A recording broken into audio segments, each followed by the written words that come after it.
Hello and thanks for joining us on Chicago Tonight. I'm Brandis Friedman. Here's what we're looking at. Chicago's Deputy Mayor for Community Safety, Emmanuel Andre, on his first months in office and goals for the future.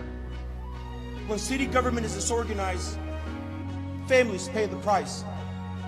And Cook County Board of Review Commissioner and former Alderman George Cardenas launches his bid for mayor. He joins us to discuss his vision. First off tonight, attorneys for the former Broadview 6 defendants are calling for a special prosecutor to investigate the U.S. Attorney's Office in the Northern District of Illinois.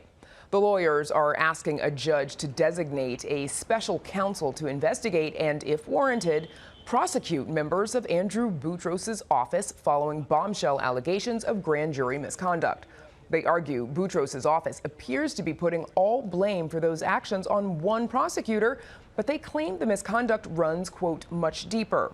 It comes as a top Democratic lawmaker is calling for a congressional inquiry into Boutros' handling of the case. In response to that, Boutros says he, quote, fully supports an investigation into the Broadview 6 prosecution, saying he's confident no misconduct by the U.S. attorney will be found because, quote, there was none. Older drivers will have a few more years before taking another driving test to prove they're still fit to be on the road. Starting July 1st, a new law kicks in that raises the age at which senior drivers need to take a new road test from 79 to 87 years old when renewing their license. The Secretary of State's office says instead, drivers ages 79 through 86 will still be required to renew their licenses in person and pass a vision screening. Drivers 79 and 80 will renew their license every 4 years and every 2 years for those 81 and up. The Illinois Department of Transportation says Illinois drivers over 75 had a crash rate of 25.5 per 1,000 licensed drivers in the year 2024. That's lower than every other age group. You may have heard of Chicago's newest celebrities, but you haven't heard their names. That's because the newest piping plover chicks don't have names yet, but the contest to name them is on. The coalition of bird groups hosting the contest says your entry should reflect Chicago's heritage, culture, and diversity, so no elected officials or businesses. For reference, the names chosen for 2025's chicks were Ferris, Elle, and Bean. Get it? This is the third year plover couple Imani is seen here, and Sea Rocket have hatched chicks at Montrose Beach. Entries are due by Sunday night. You can visit our website to learn how to submit. Up next, the City Hall official tasked with holistic approach to public safety joins us right after this. Chicago Tonight is made possible in part by the Alexandra and John Nichols family, the Polk Brothers Foundation, and the support of these donors.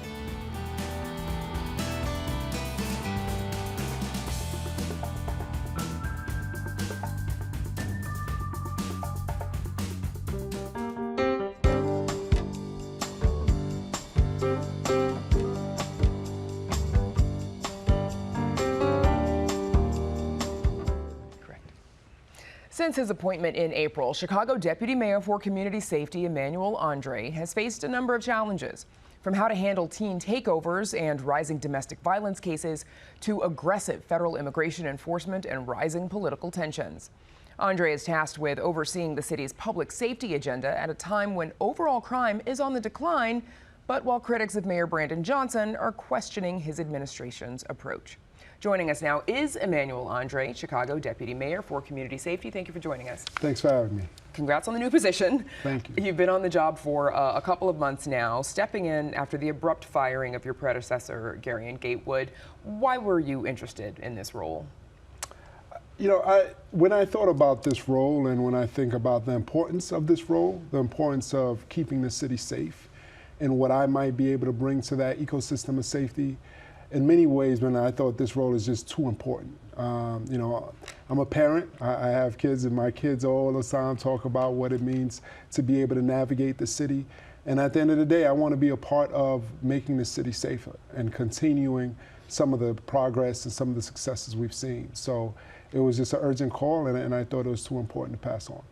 So starting with crime, of course, even though Chicago ended last year with its lowest homicide total in 60 years, they are still up 7.5% so far this year. What would you say is behind that increase?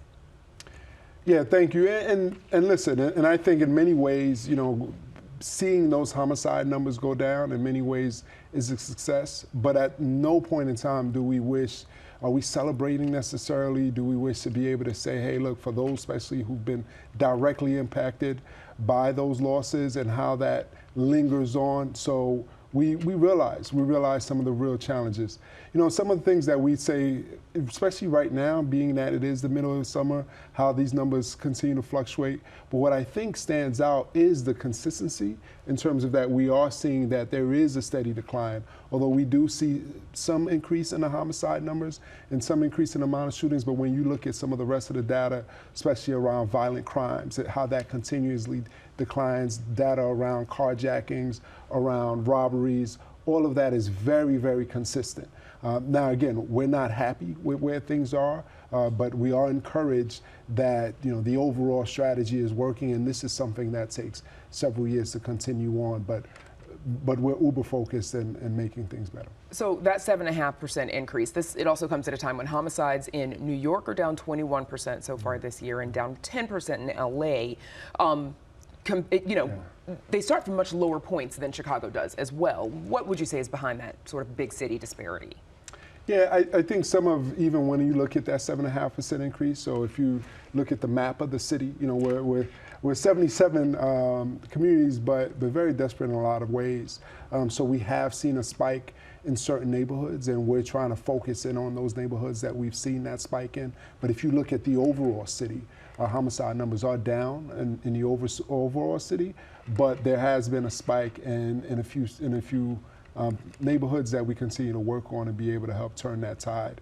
So we're really lucky about just sort of the amount of people who we have working on this to be able to make this more of a holistic effort to be able to turn that tide. Do you see anything different that those cities are doing versus what Chicago's doing? I think we have a lot of similarities, to be honest with you, although Chicago is just a different infrastructure in some ways, but we do have a lot of similarities in terms of what we're seeing. So in terms of the continued downward trend, we started with more than the other cities, but we do have more similarities, I think, than differences at this point. So you have a background in restorative justice work. Before joining city government, you founded Circles and Ciphers, which uses hip hop and restorative justice practices to engage young people. Of course, we also know that you came from the Cook County Public Defender's Office as well. How would you say that work in restorative justice shapes your approach to community safety? Yeah, I think in many ways it helps inform that. So my approach is one, and even when we look at this summer, right, what does it look like? Safety, to be able to actively define safety. Safety as being about belonging, and not just the absence of violence, but about belonging. And restorative practices, I think, is an approach that always asks, well, what is it that we would want for our own child if they were caught in the middle of something? How should that guide? So it's more so a philosophy of how do we want things to be and how do we want to be in right relationship with each other, and the importance of relationship no matter in what, and the importance of words like healing means. What does it mean to be able to heal through a situation so we can continue to see the long-term effects of when we have healing versus very narrow approaches to safety. And I think some of that has always framed just sort of the vision and the work.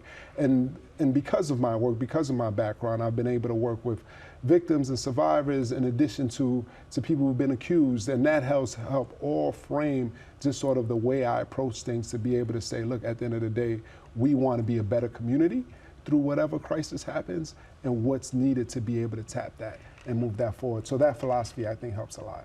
So so-called teen takeovers, these are, of course, the unauthorized mass gatherings of young people. They sometimes turn into dangerous situations. They become more commonplace in Chicago. We know that CPD has been responding to quite a few of them, but also other cities are experiencing this too. What tactics do you think the city should be deploying to quell this issue? Yeah, I think the city should continue to do some of the stuff that we know that's working, right? So this idea of, and even this idea of framing, right? There's bunch of pushback, teen gatherings, teen takeovers, teen trends, and then you might even have some people use words I wouldn't agree with, like mobs and things like that. I think it says a lot. But I do think what's being asked is this idea of, again, belonging. Where is it that young people can go to be able to feel like they can gather in a safe manner? That's what we care about, making sure it happens safely. So this is not necessarily a new phenomenon, right? young people have been gathering for years, for decades, I would argue. Now, we do have some new points in that phenomenon, right? We didn't have social media in the way, and we're not coming off of a historic event like COVID in the way that we are now.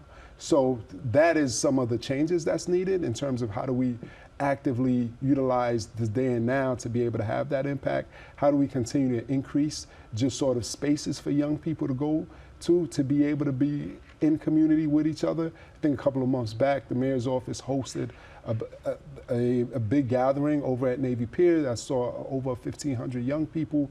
How do we continue to offer that? Even this weekend as I speak, there's going to be around 31 activations that we're supporting in some way that we're hopeful is going to be able to engage well over 40,000 people throughout the city. So we're excited about being able to be proactive in a way to be able to help inform, especially the gatherings that we're particularly concerned about, those that may, for whatever reason, turn violent or anything like that. So so we're doing that in addition to, I know people in my team, we meet twice weekly just around this issue, working with city government partners all across the spectrum to be able to make an impact on this issue. So the city ended its contract with ShotSpotter back in 2024, and the mayor is convinced, based on a variety of studies, including ones that we have covered here, that the gunshot detection systems do not work, that it does not make Chicagoans safer.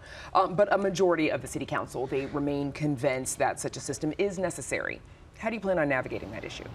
Yeah, I think, my understanding, the mayor's convinced about ShotSpotter, and my understanding, this is still open right now, and it's open, there's an open procurement that's happening right now in real time.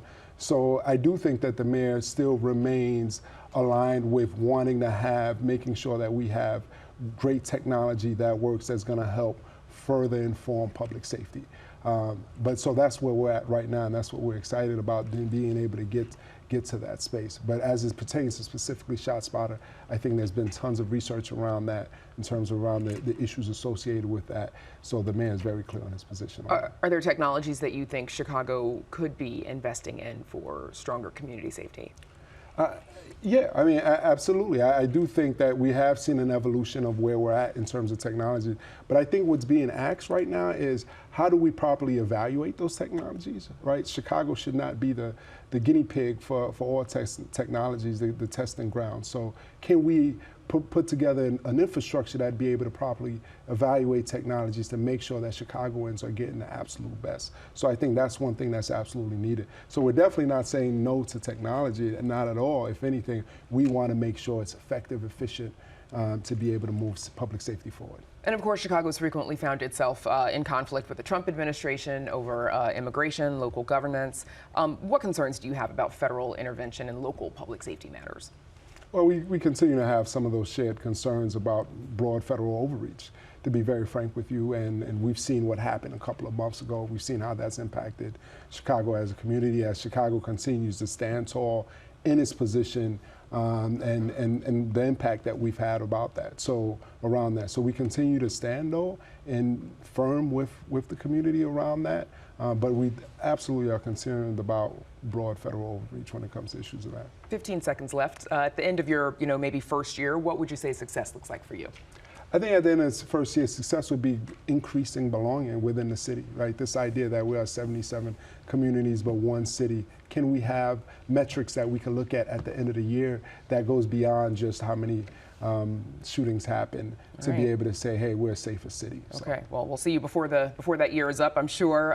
New Deputy Mayor for Community Safety, Emmanuel Andre, thank you for joining us. Thank you for your time. You bet. Bye. Up next, meet the newest candidate running for mayor of Chicago. WTTW News coverage of policing and police reform is supported by the Joyce Foundation.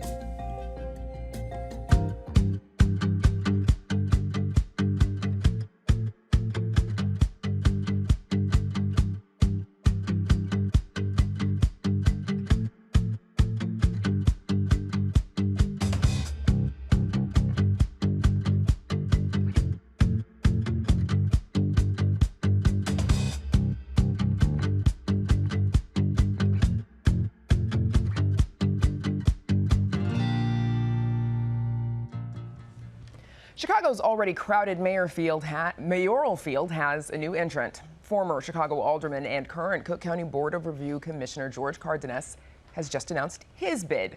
Over more than 2 decades in elected office, Cardenas has been an ally to former mayors Daley, Emmanuel, and Lightfoot before resigning from the city council after his election to the Board of Review.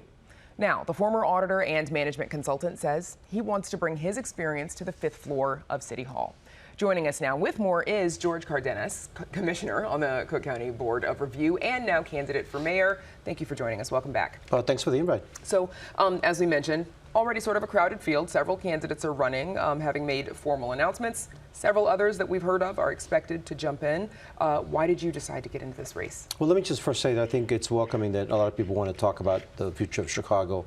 And let's have a really thorough and strong debate about what that looks like. And everybody should bring their plans and debate them, and let's get the best ideas in there, implement them, and make this the city what it should be. My reason was simple. It was a transition in my mind that when I was doing some of the analysis when it came to property taxes, I wanted to understand a little deeper in terms of what's driving that, not just the overassessments, but the cost and increased cost on taxpayers over and over again and year after year without any kind of plan or kind of control that. So I decided to kind of look at not just the financials and the assessments in Cook County, but also the financials of the city. And I launched the exploratory committee just because of that. And what I found was serious, serious issues in spending in particular. Spending grew 54% from 2019 to 2026. Let's just put it in very basic math. $10.7 billion was the budget in 2019, and the budget in 2026 was $16.6 billion. If you account for inflation, this is just core, which does not include food and energy, you're talking about 27%, which is about $3 billion or so. So you're now looking at the difference of $3 billion, not including pensions and also debt, which is about $1.5 billion. The difference is $1.5 billion overspending because there's nothing to account for that. Okay. So you've been on the Board of Review, because talking about a lot of things here, since 2022. Before that, you were a member of Chicago City Council from Correct. 2003. Yes. And as you've just said, you were running on a campaign of fiscal discipline, government efficiency. What do those terms mean to you? It just means you got to manage better, and this is not about cutting anything. This is about management. This is about contracts to see. Are they performing? Are they doing the things that they're supposed to be doing? Are you paying for the services you're getting? And that's just kind of going to a progression of things that any accountant, someone with some sort of financial, acumen would really get to. We all do it in our families. And I go through this with my daughters. Someone's got Hulu, and they got Netflix, and they got Prime, and they got all these other apps. And I'm like, they're movies. They have the same thing. Why do you need all of those? Do you need all of those? And it's very basic. So in the city, it's very simple. You got 20 different procurement systems, and they all buy silo products that we all use. They're all used in the city. And I think we ought to bring that into a more managed, programmatic type of decision making. Do you think by making a tweak here and a tweak there in, for example, procurement and other ways, is that going to save the money that the city really needs to save to fill the holes? My analysis was just on healthcare alone. If we really put pen to paper, it's about $245 million. On contracts, if I go to any departments, whether it's aviation or streets and sand, I can definitely get to a reduction of 10%. Just on going through a contract reformation and just going through contracts, not cutting anything. Not even cutting anything, not at all. And I also did an analysis of also what we spend into the non-for-profit sector. And what I found was really disparate systems. We all doing great work, but there's nothing really into sort of a cohesive strategy to solve the problems that Chicagoans are facing. And I think the team problems really caught my attention. So I came up with something that I thought could be useful for Chicago, which is a teen takeover problem. And I'm going to put something that is parenting matters, more of a foundational plan to support families, in a very programmatic way, a paid participation, structured engagement, two-generation strategy to connect youth with the caregiver. And we need to bring that in and spend the money wisely because these teens need our help. Okay, and yes, we just heard from our Deputy Mayor for Community Safety on this very issue. In your announcement, you talked about moving to Chicago as an immigrant and struggling commuting to school on the southwest side. You said that your struggle reflects that. Yeah, a lot of many Chicagoans face that daily, yes. Yes, well, you said that, you know, your struggle reflects that of many average Chicagoans. Tell us more about that struggle. Well, correct. I mean, when I was young, I mean, I obviously went to Lane Tech High School, not far from here, and I had to take 2 buses. Brutal winters, which is Chicago, at that time even more than now. But also as a teen, facing in some of the neighborhoods really the toughest environments. You were talking about Little Village and Pilsen in those years.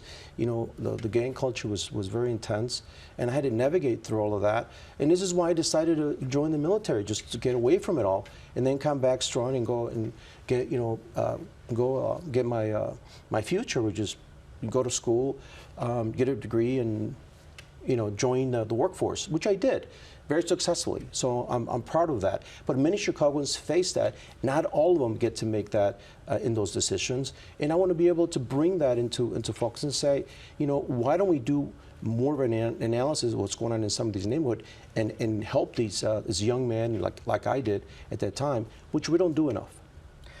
You've also made public safety a top issue. The city's crime rate, it is at historically low levels, again, as we just discussed. Why does public safety remain one of your top issues? You know, there's the thing. People don't feel safe, to be honest with you.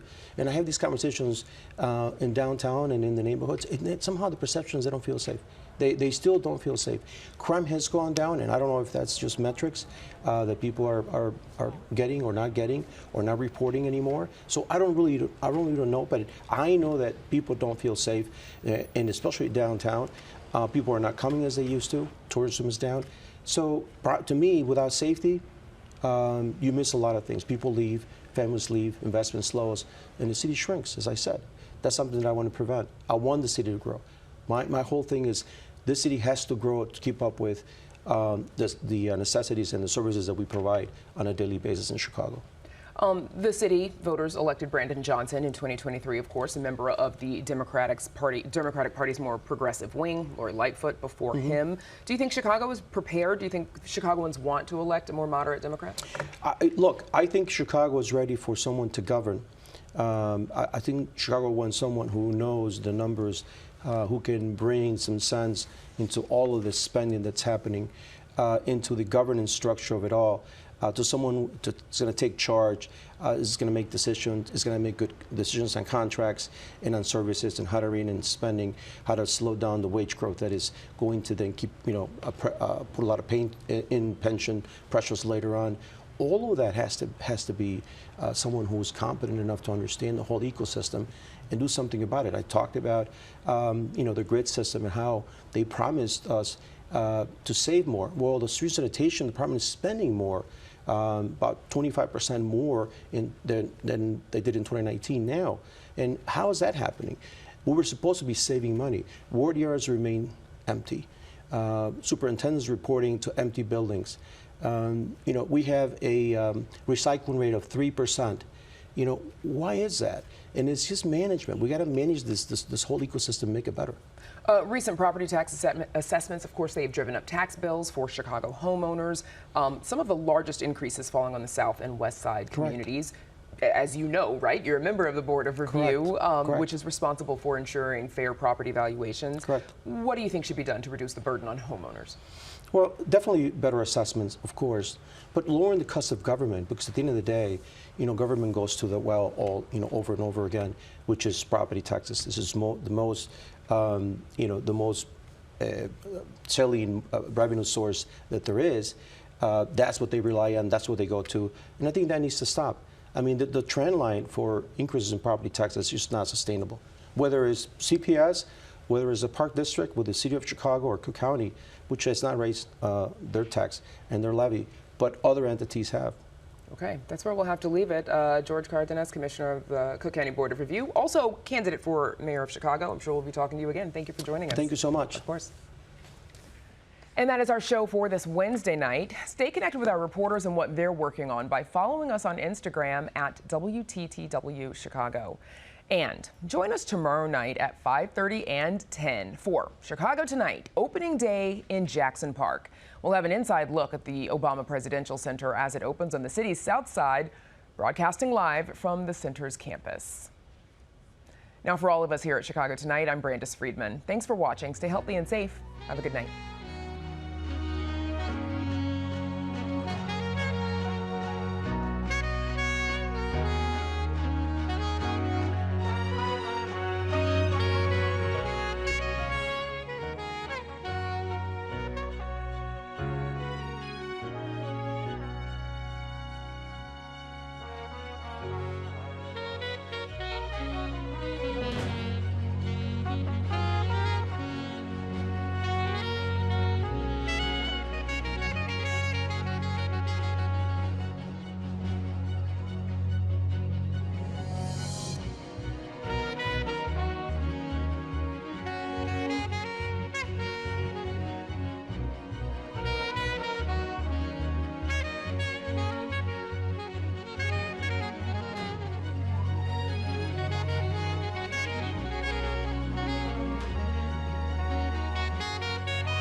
Closed captioning is made possible by Robert A. Clifford and Clifford Law Offices, a Chicago personal injury and wrongful death firm that supports educational initiatives in the legal profession.